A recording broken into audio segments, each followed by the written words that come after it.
Për shkuar tani tek lajmi i radhës, do të ndalemi tek një vendim i cili në fakt ka marrë një prej platformave më të njohura ndërkombëtarisht, më të përdorura dhe që nga ana tjetër gjeneron për shumë individ të ardhura goxha të mirë, bëhet fjalë për YouTube, i cili ka bërë një ndryshim të rëndësishëm në funksionet e tij të kontrollit prindëror, duke i dhënë familjeve mundësi më të mëdha për të menaxhuar përvojën e fëmijëve në platformë. Nga tani,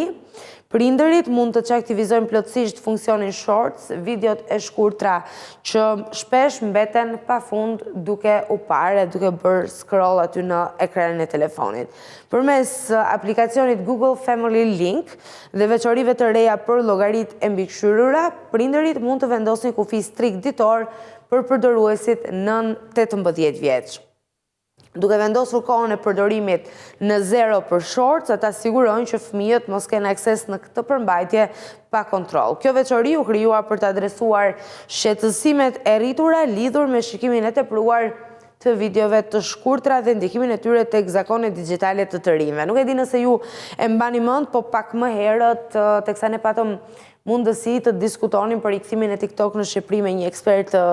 IT-s, Tomi Kallanxhi, na tha se në fakt para TikTokut vendin e videove më të shikuara e ka zënë YouTube Shorts dhe me sa duket kjo tregon dukshëm ndikimin që ka edhe tek fëmijët. Përveç bllokimit të Shorts, prindit mund caktojnë edhe orare fikse për gjumin dhe të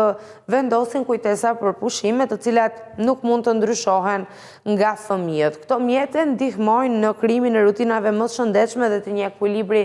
të mirë midis përdorimit të teknologjisë dhe jetës reale. Aplikacioni YouTube Shorts Kids vazhdon të ofrojë një ambient të sigurt pa shorts dhe me përmbajtje të përshtatshme për fëmijë. Për më tepër, përdoruesit mund të përdorin filtra për përmbajtje dhe mënyrën e kufizuar në kompjuter për të bllokuar videot ose kanalet që nuk janë të përshtatshme. Këto janë përditësime të cilat tregojnë përpjekjen e Google për të rikthyer kontrollin digjital tek prindërit edhe patjetër për të krijuar një përvojë më të sigurt për fëmijën në platformën më të madhe të videove në botë. Është e detyrueshme në fakt që të ketë një vëmendje më të madhe ndaj aksesit që fëmijët kanë në platforma të tilla, të cilat janë të stërmbushura me video ditë pas dite dhe çdo ditë ngarkohen video të reja, kështu që padyshim ky është një hap i madh që YouTube ndërmerr